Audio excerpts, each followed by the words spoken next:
So, questions, comments, thoughts?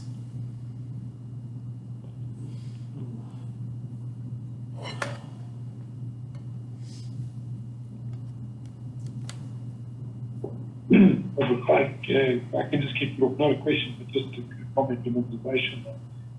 For me, it's really striking when you said the mind is living in the future or the past.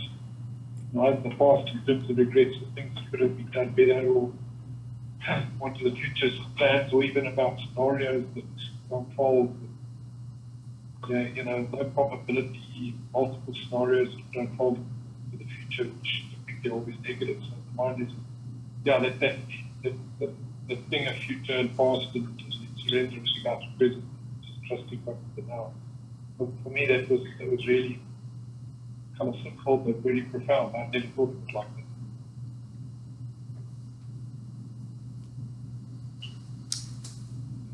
that. It's this whole. I went to seminary, and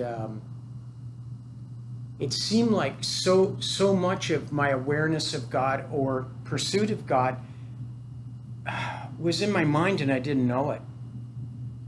I remember one time when I was pastoring, I know God wants to take care of people, so I got excited and I said, next Tuesday night is going to be healing night. Anybody who needs healing, bring them. They're going to get healed.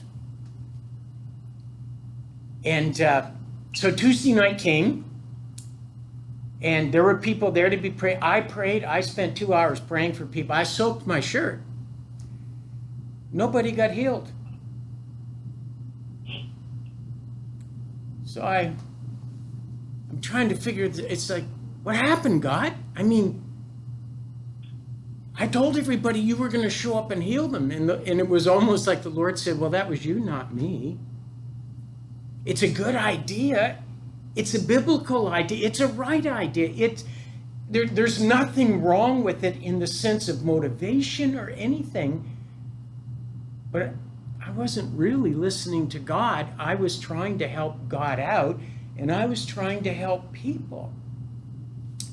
I think what began to crystallize for me, I was trying to figure God out here all the time. Theology, I began to grasp God speaks to me here in my spirit, not here. And that became a journey, because the mind, as you know, runs interference.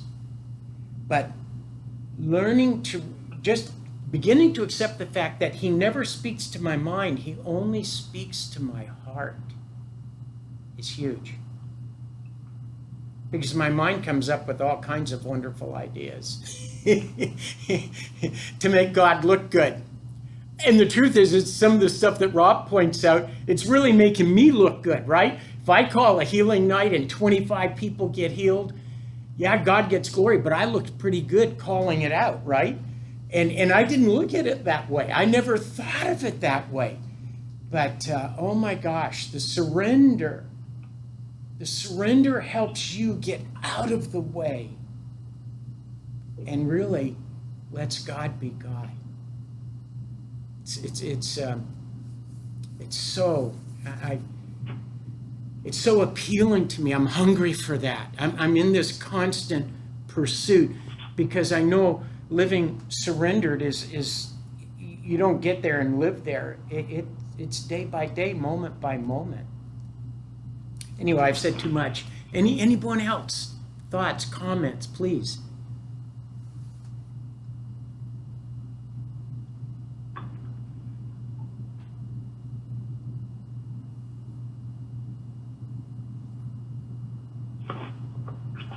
Can I ask you, not necessarily today's topic, but I was interested to know your thoughts, that whenever I do a spiritual practice, like centering prayer, reading the Bible, whatever, worshipping, whatever, I go into a time of your feeling tired. I mean, in centering prayer, I must yawn at least a dozen times during that 20 minutes. But if I'm doing something, watching a movie, reading a book, I don't yawn at all. So I'm just wondering what your thoughts are on that. You know, obviously, the enemy is not interested in us discovering the richness of God and the beauty there, right? So there will be interference. Anytime you want to yield yourself more to the things of God, I think there's just opposition that is naturally there. And even, you know, the Bible talks about our body is not always cooperative, right? It's resistant at times, as well as the mind. You know, when I first started doing 20 minutes, my mind was saying, are you kidding? How are we going to do 20 minutes? You can't even sit still for 60 seconds. So, you know, the mind and all of these things, absolutely. But the flip side of that is, when I'm getting opposition or interference, I know I'm going after the right thing. So I don't let that dissuade me or discourage me. I don't let that get me down. I just say, you know what? I'm on track. I need to just work through this, and I'm going to be in a great place with the living God. And that's how it works. That makes sense? Yeah, that's good. I assumed that's what it was, that, you know, it was interference either from the enemy or my body, whatever. But yeah, I agree that you're on the right track if you get it. Yes. Thank you. I have something. Yes. Hey. Hi, everybody. 3 times during that, all of a sudden I was aware that my peace was gone, and I just felt, ooh, this awful achy feeling come up, and I don't know if it was anxiety or dread or what, and it was, I can't even remember everything it was about, but different things. I remember one image that went through my head. It was kind of like just this little vision of driving, and then I had to turn around and go a different way and whatever.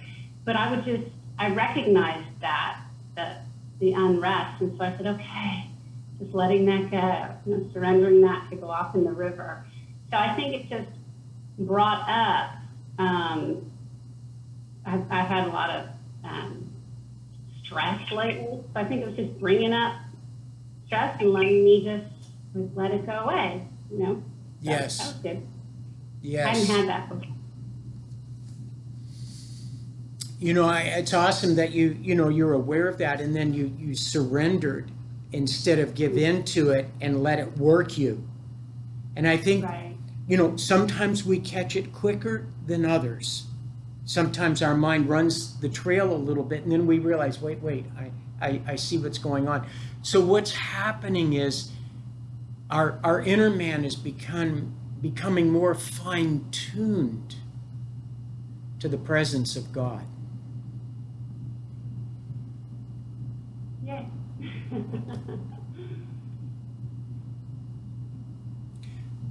You know, I'd spent, my morning, like I said, I get up at 5, and I was heading to work, and as I turned right, on either side is a lot of forestry.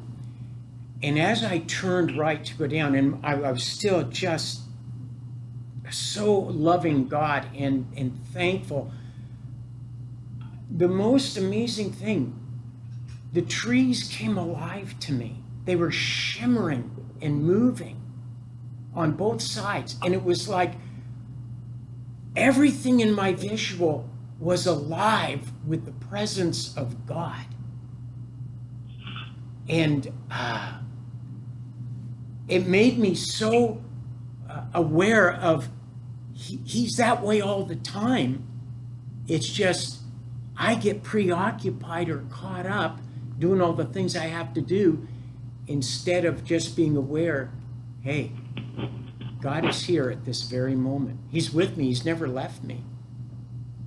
And I I'm really wanting to be so in tune and aware of the Lord all the time. You know?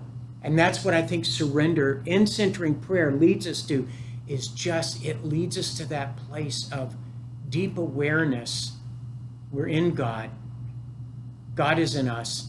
When we have a traffic jam, God knew. He's in charge. I'm going to chill. He knew this was going to happen. I'm just going to relax in it. He's in charge. And that's that beauty of surrender. Any other thoughts, comments?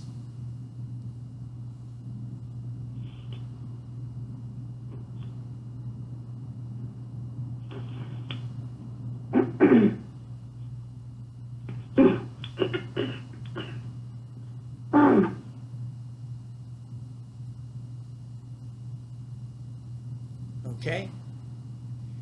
Well, there's no reason why we can't stop a minute early. Hey, thanks so much for being with us today. I also want to say I admire you and I appreciate you all for being on this journey. It blesses me and it encourages me, but I just want to tell you how much I appreciate what you're doing and the pursuit of your hearts toward God. It's just a joy and it thrills me. So God bless you all and have a fabulous day and a great week. Thanks, Don. We appreciate it. Thanks, Don. Bye-bye. Thank you. Thanks, Don. Bye for now. Bye-bye.